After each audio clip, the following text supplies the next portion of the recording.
계속해서 우리가 엘리야의 이야기를 함께 봅니다. 3년 동안 우루가 있지 않았죠.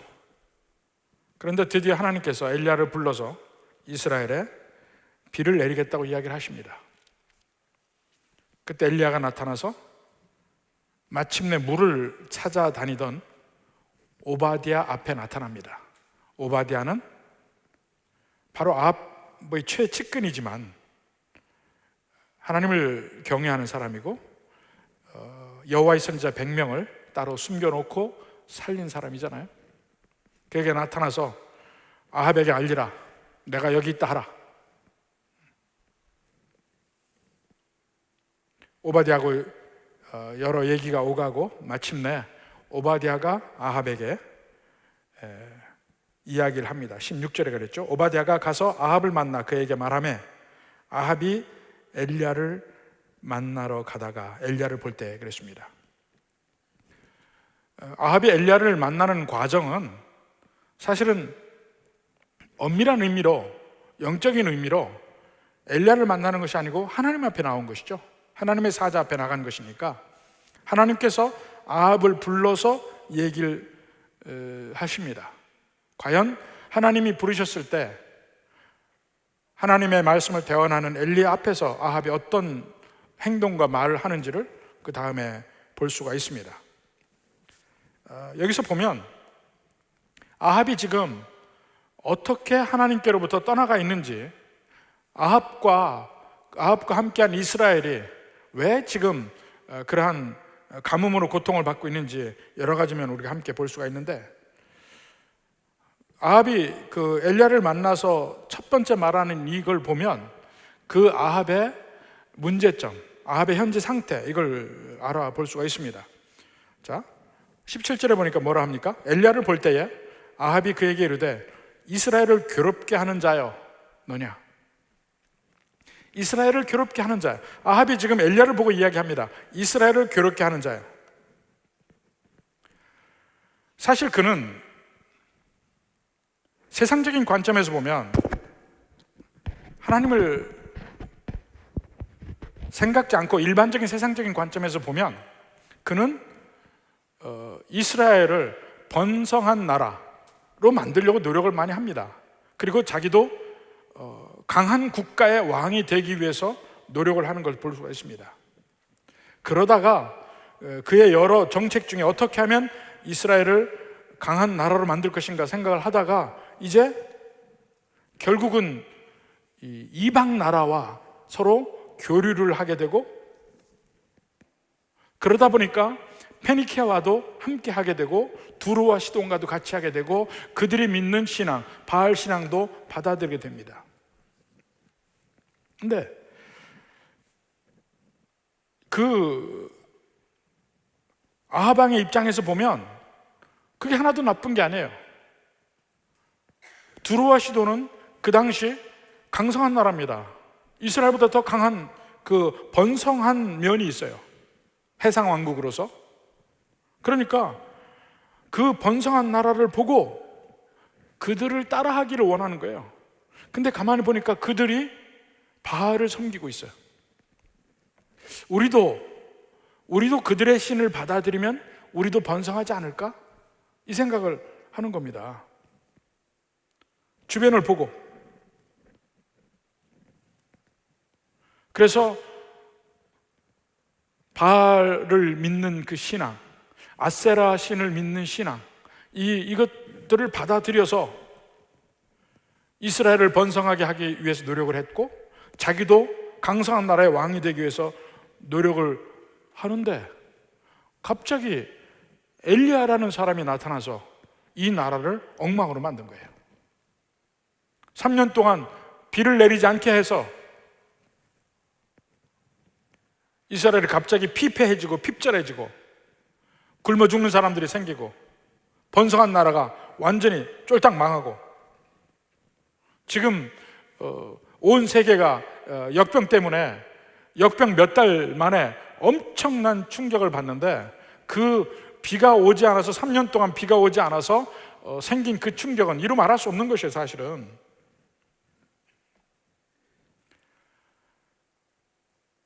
그러니까 물론 해결책이 이 엘리야를 만나서 해결책을 찾아야 되겠다 생각을 하죠. 왜냐하면 그 때문에 비가 안 왔으니까. 근데 만나니까 화가 나요. 내 놈 때문에 내가 그렇게 강성하게 만들려고 한 이 나라가 엉망이 됐다 이거예요. 이 본질을 이해 못하는 면이 보이죠. 아합 왕이 본질은 빼놓고 순전히 자기 입장에서 아합이 이 엘리야가 싫고 나를 괴롭게 하는 사람으로 보여요. 주로 내게 바른 말 하는 사람들을 그렇게 생각할 수가 있습니다. 바른 말 하는 사람. 그러니까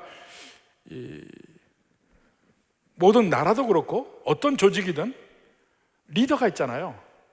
그럼 좋은 리더가 되기 위해서는 옆에 좋은 참모나 좋은 신하가 있어야 돼요.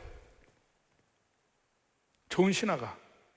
근데 그 좋은 참모, 좋은 신하가 누구냐면 바른 말 하는 사람이에요.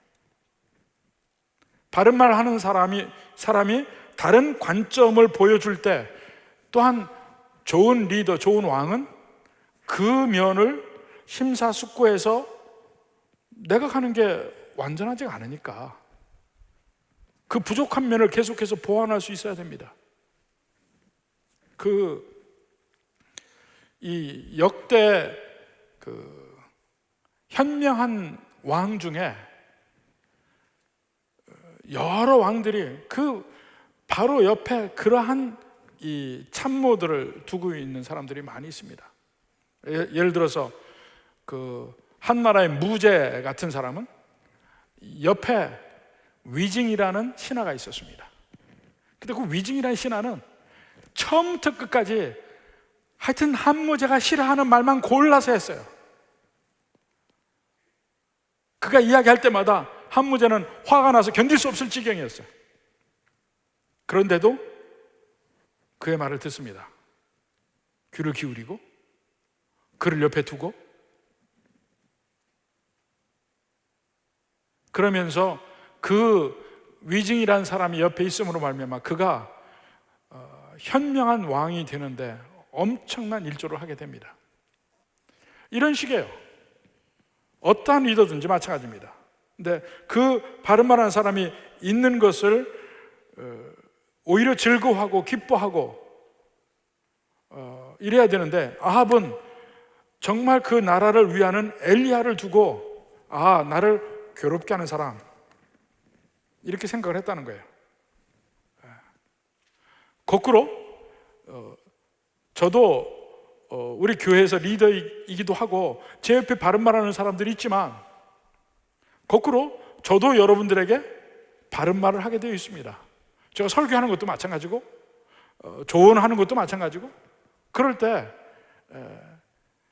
바른 말을 듣게 되면 기분 좋을 수가 없어요.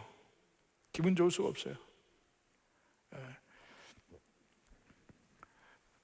한 번은 어느 집사님이 하는 가게에 가서 젊어서 얘기입니다. 요즘은 그렇게 못해요. 힘도 빠져가지고 젊어서 주일날 문을 열어요. 그래서 주일날 문 닫으라고 했어요. 주일날 문 닫으십시오. 지금은 제가 그런 말 안 합니다. 젊을 때 얘기입니다. 근데 그렇게 얘기하니까 그분들이 고민을 하는 거예요. 그때부터 몇 주 동안 이 부부싸움이 났어요. 아내 되는 권사님은 항상 그게 마음에 걸렸는데 그래 닫자.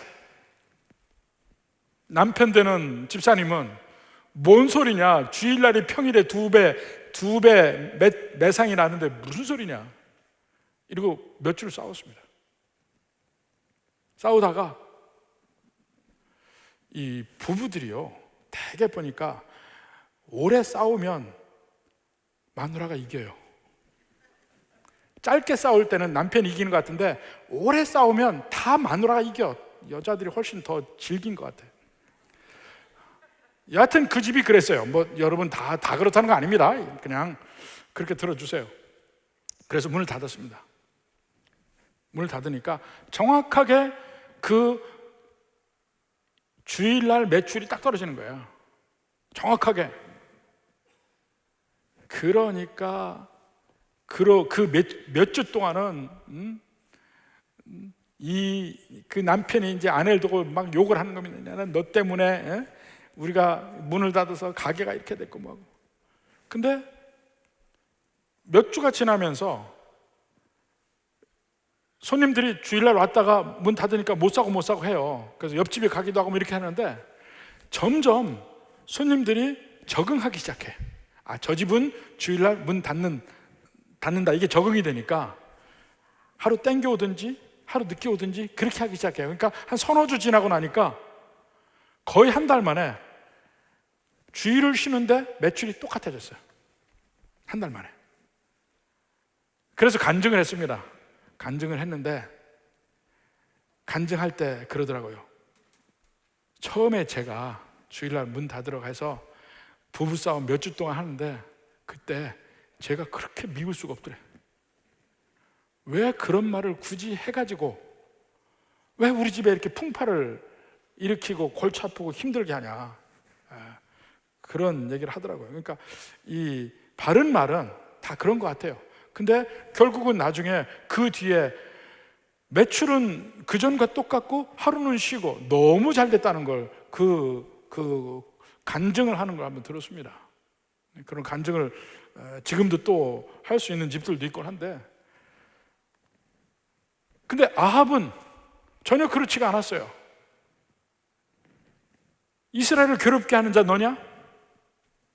왜 당신은 나를 괴롭게만 하느냐? 그 관점으로 보는 거예요, 엘리야를. 사실은 엘리야가 이 모든 과정을 보면 엘리야가 아합을 미워함도 아니고 이스라엘을 미워함도 아니에요. 오히려 이스라엘을 복되게 하기 위해서, 아합 왕이 복된 왕이 되게 하기 위해서 하는 얘기예요. 근데 아합은 그렇게 보고 있습니다. 또한 아합 왕은 그가 왕이 된 것은 하나님이 그를 이스라엘 왕으로 세우신 거예요. 물론 인간적으로 보면 자기 아버지가 왕이었기 때문에 그 왕의 아들로 태어나서 그 왕권을 물려받아서 왕이 됐지만 하나님이 그를 세우지 않으면 그 자리에 있을 수 없습니다. 그렇다면 그 자리에 있게 된 그 하나님의 이유, 하나님의 목적, 이걸 생각을 해야 합니다. 근데 그것을 아합은 생각하지 않은 거예요. 그냥 그 자리를 누리는 위치로만 생각하는 거예요, 왕의 역할을. 실제 내가 왕으로서 해야 될 일이 무엇인가는 생각하지 않았습니다. 이스라엘의 왕이라면 이스라엘의 목자이고 그 전체 나라를 이끌어갈 목자예요. 그 양들을 데리고 생명길로 가야 하는 것인데 그 면에서 자기 본분을 잊은 겁니다. 그에게 온전한 이스라엘의 왕이 되라고 이야기하는 그 엘리야에 대해서 그가 먼저 생각해야 될 것은 과연 이 엘리야가 진짜냐 가짜냐, 이거는 생각을 해볼 필요가 있었습니다. 나에게 이렇게 얘기하는 엘리야가 진짜 하나님의 선지자냐 아니냐.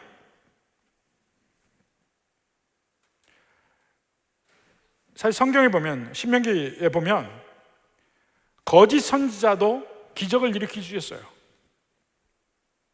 기적을 일으킬 수 있었다고요. 온갖 기사와 이적을 행하면서 다른 신을 따르자고 하면 너희들 가지 말고 그 선지자 그를 죽이라 이래요. 신명기 13장에 보면. 근데 리더는 바로 그것을 판단할 책임이 있습니다. 그것을 판단하고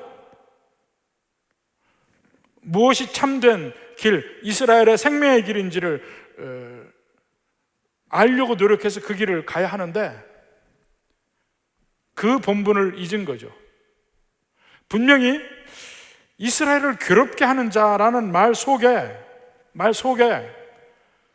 엘리야가 하나님의 사람임을 인정하는 면이 있어요. 엘리야가 하나님의 사람이 아니었다면 내 말이 있지 아니하면 이스라엘에 비가 내리지 않을 것이다, 그 말 뒤에 진짜로 비가 안 오는 일이 어떻게 벌어지겠습니까? 그러한 능력을 인정하기 때문에 이스라엘을 괴롭게 하는 자여 라고 이야기하는 거예요. 이미 아합의 마음속에서는 엘리야를 하나님의 참 선지자로 인정하고 있어요. 그럼에도 불구하고 그를 내치고 싶은 거야. 그를 배척하고 싶은 거야.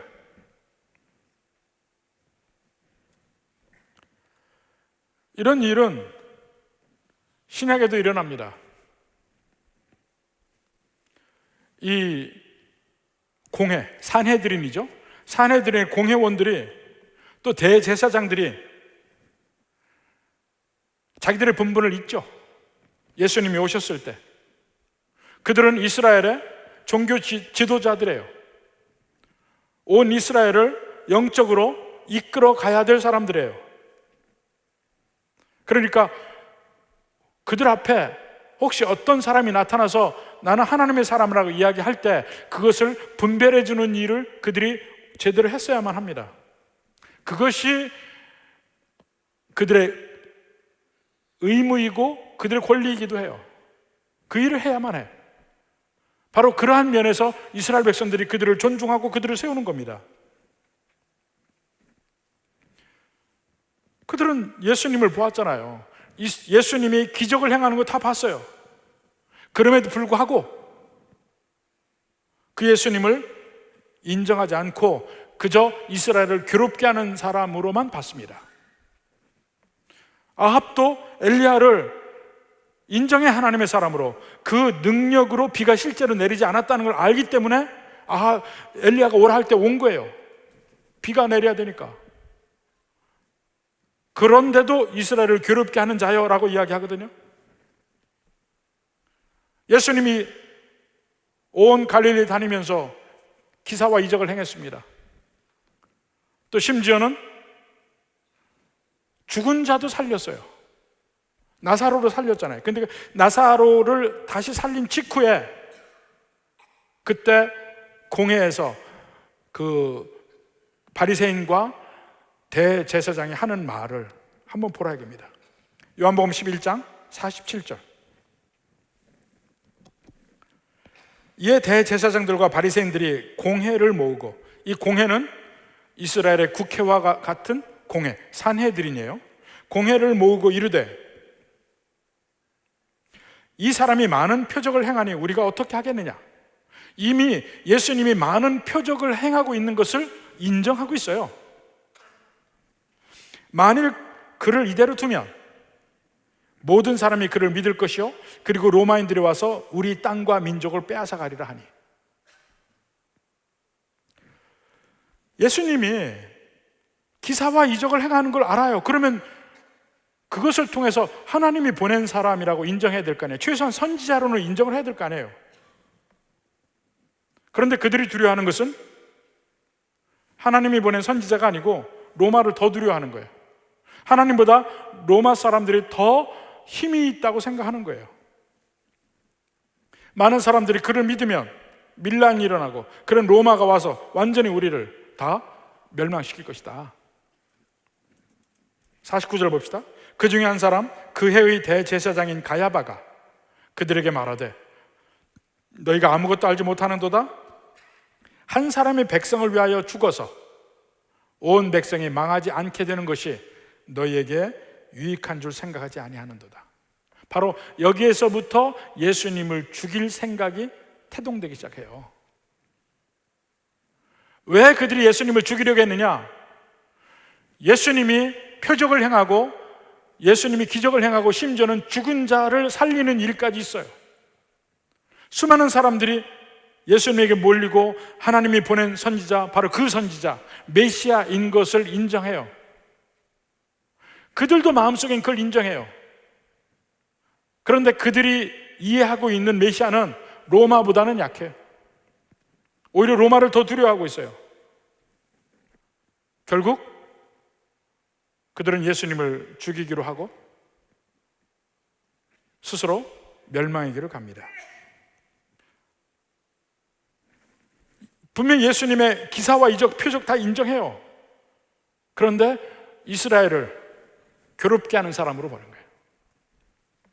아합도 엘리야를 인정해요. 그런데 자기의 입장에서는 이스라엘을 괴롭게 하는 사람으로 보는 거예요. 없어져야 될 사람. 온 이스라엘 백성들도 마찬가지예요. 이스라엘 백성이 구약에서 보면 모든 열방의 등불이에요. 이스라엘 백성들이 열방으로 볼 때 제사장의 민족이에요. 제사장이 어떤 역할입니까? 하나님과 인간 사이를 연결하는 역할이잖아요. 그러니까 이스라엘 전체가 하나님과 모든 열방을 연결하는 등불의 역할을 해야 돼요. 참 하나님을 그들에게 증거해야 되는 거예요. 예수님이 오셨으면 그 예수님이 메시아인 것을 인정하고 모든 민족들에게 바로 그 예수님을 소개할 의무를 가진 사람들이에요. 근데 많은 사람들이 그렇지 못했습니다. 오히려 그러한 의미를 저버리고 그걸 죽여요. 멸망의 길로 가게 됩니다. 엘리야보다 더 큰 선지자, 모세보다 더 큰 선지자, 모든 왕과 제사장보다 더 큰 메시아 예수님이 오셨는데 그 예수님의 존재를 잊고 오히려 예수님이 전하는 사람을 트러블 메이커, 괴롭게 하는 사람으로 본다면 그 인생은 어느 길로 가겠습니까? 우리도 다 마찬가지예요. 우리가 이 세상에 아직 있는 이유는 아직 이 세상에 우리가 할 일이 남은 겁니다. 등불의 역할, 제사장적 역할 있는 겁니다. 예수님의 복음, 예수 그리스도의 복음을 전하는 역할이 어떠한 형태든지 전하는 역할이 우리에게 남아있는 거예요. 그것을 하지 않을 때 우리에게 오게 되는 그 죄는 어떤 것이냐 이게. 그런 면에서 볼 때 여기 아합이나 예수님 당시에 제사장이나 바리새인이나 우리나 다를 바가 뭐가 있니?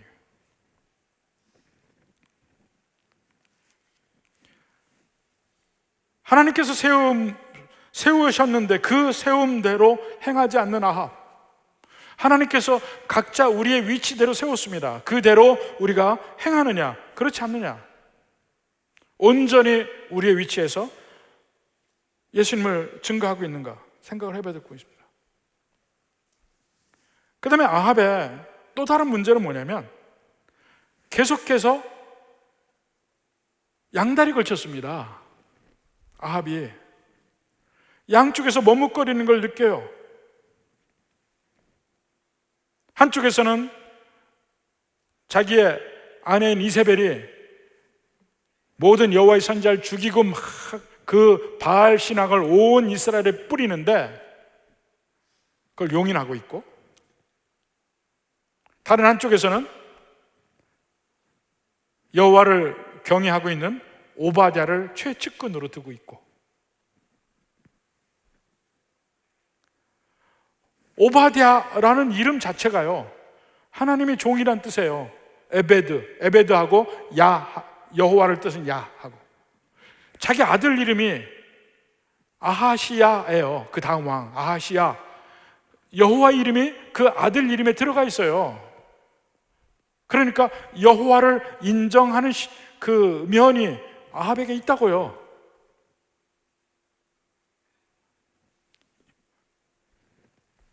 아내 이세벨 때문에 온 나라가 바알 신앙으로 바뀌면서도 아직도 여호와를 그래도 두려워하고 거북해하는 면이 있다니까요. 그러니까 그에겐 엘리야를 어느 면에 인정하고 있어요.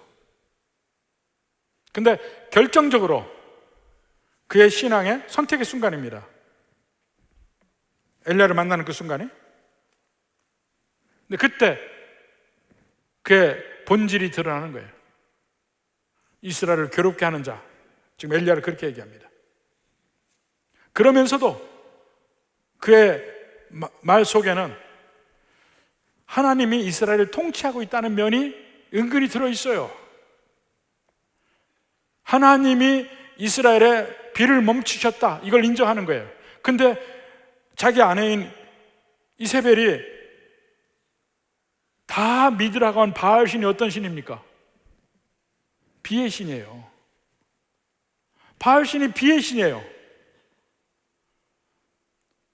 바알 신을 믿는다는 것은 비를 내리는 권세가 바알에게 있다, 이것을 믿는 겁니다. 근데 이세벨은, 아합은 엘리야에게 뭐라 합니까? 여호와가 비를 내리지 않는다는 면을 인정하고 있어요. 그러니까 이 아합의 마음이 참 복잡합니다. 복잡해요. 비의 신인 바알을 섬기며 진짜 비를 컨트롤하는 신인 여호와를 또한 인정하지 않을 수 없어요. 그럼에도 이쪽에 가지 않고 바알 신 쪽에 쓰고 있는 거예요. 여호와 하나님이 비를 내리지 않는데 자기들이 있는 바알 신도 아세라 신도 어쩌지 못해요. 능력의 차이가 나고 이미 신들의 승패는 결정이 났어요. 그래도 아합은 여호와 하나님 편에 못 가요. 불쌍한 사람. 엘리야가 답합니다. 18절에 그가 대답하되 내가 이스라엘을 괴롭게 한 것이 아니라 당신과 당신의 아버지의 집이 괴롭게 하였으니. 그 아합의 아버지인 오므리 때부터 문제죠. 오므리 왕 때 두로와 시돈과 연계하고 그 나라의 공주를 데려다가 자기 며느리 삼았잖아. 아합의 부인으로 삼았잖아, 이세벨을. 그때부터 이 이스라엘에 문제가 생긴 거죠. 자, 이스라엘에 비가 내리지 않고 전체 나라가 핍절해 있습니다. 심지어는 왕국에까지 물이 없어서 말에게 먹일 물을 찾아다니는 입장이에요. 이렇게 괴롭게 된 것이 무엇 때문이냐? 아합 왕은 엘리야 당신 때문이다 그랬고, 엘리야는 뭐라 합니까? 당신과 당신 아버지 집이 하나님의 말씀을 어겼기 때문에, 바알을 따랐기 때문에 그렇다. 바알을 따르는데 그 바알이 비를 주대? 그 얘기입니다. 그 바알이 비를 주대? 비의 신 바알을 믿었는데 그 바알이 비를 주더냐 이거예요. 여호와 하나님이 비를 끊었는데 바알이 비를 주더냐 이거예요. 그 고난의 근본 원인을 엘리야가 지금 말하고 있습니다. 이스라엘 백성들은 하나님의 언약의 백성들이에요. 근데 그들에게 하나님의 심판이 임했습니다. 환란이 임했습니다. 근데 여기 심판은 이 종말론적인 심판은 아니에요. 종말론적인 심판. 하나님의 백성들이 하나님 앞에 죄를 지을 때 환란과 어려움과 괴로움이 임하는데 그걸 보통 여기서 심판이라고 그래요. 근데 그러한 환란과 어려움이 임할 때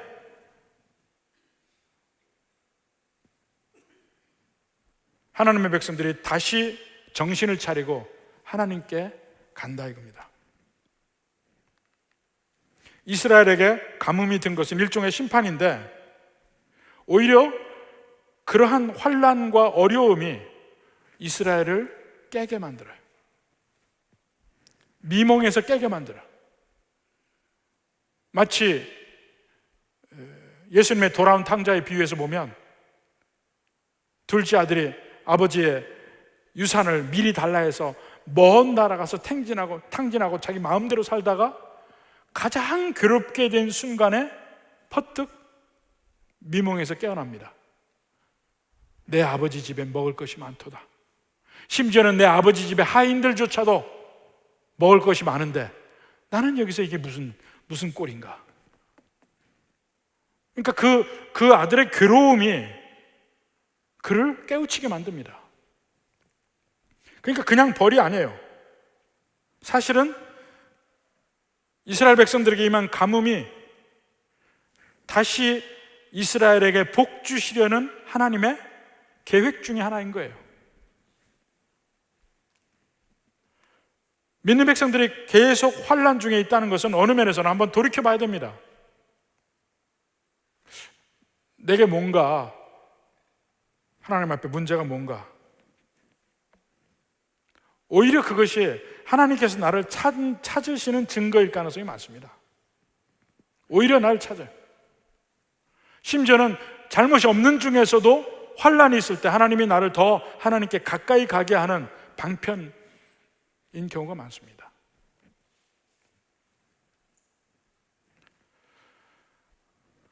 많은 사람들이 그렇게 생각하죠. 예수님 믿으면 아무 문제가 없이 복되게 사는 것이 복이다 하고 보통 생각합니다. 근데 성경을 볼 때마다 느끼는 것이 아무 문제 없는 것은 문제 있는 거예요. 아무 문제 없는 건 여러분 문제 있는 겁니다. 하나님께 가까이 갈 인센티브가 전혀 없는 거예요. 하나님께 기도할 제목이 없다는 것은 그건 절대로 복이 아니에요. 하나님께 무릎 꿇고 기도할 제목들이 적어도 하나씩 두 개씩은 여러분 있어야 됩니다. 그래서 저는 경험적으로 이건 꼭 성경적이라고는 얘기 안 하지만 경험적으로 얘기하면 여러분의 삶 속에 문제가 없으려면 전도해 보세요. 그리고 다른 믿음이 연약한 성도도 돌봐주세요. 그러면 거기서 모든 문제들이 발생합니다. 그 사람들을 사랑하면 할수록 기도 제목이 많아져요. 저분 좀 신앙 좀 바르게 해주십시오. 하나님 저 가정에 어떻게 해주십시오. 그렇게 남을 위해서 가슴을 졸여가면서 사랑하면서 기도하고 막 이럴 때 하나님은 내 신앙을 잡기 위해서 내게 문제를 줄 이유가 없어져요. 오히려 내 개인의 문제는 없는 걸 많이 봅니다. 거꾸로 다른 사람을 위해서 열심히 사는 사람들은 내 문제는 없는 걸 많이 본다고요. 그거는 그냥 신앙 경험에서 하는 소리입니다. 여러분의 그 신앙생활에 도움이 되라고 제 경험적으로 얘기하는 거예요. 성경에서 하는 얘기는 아니에요. 그러니까 한번 이스라엘 백성들에게 지금 깨어나라 하고 아합에게도 이스라엘 백성들에게도 가뭄을 통해서 깨어나라고 하나님이 이야기하시는 거예요. 이와 마찬가지로 우리의 삶에서도 하나님이 우리 보고 깨어나라고 이야기하실 때가 있습니다. 우리가 하나님께로부터 점점 멀리 떨어져 나갈 때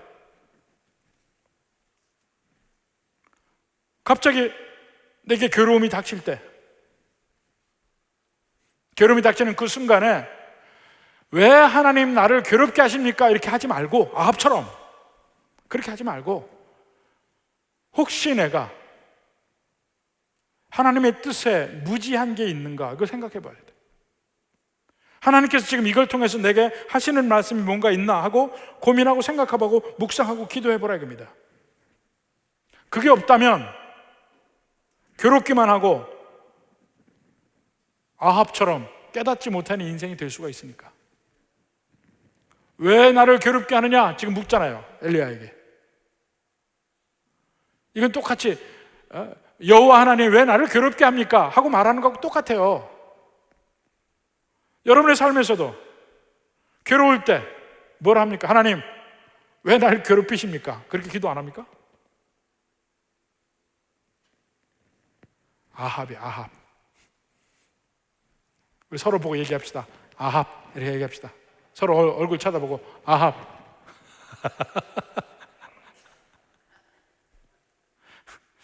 남보고 하면 좀 그러니까 아합. 자기 보고 있어요. 아합. 하나님 왜 나를 괴롭게 하십니까?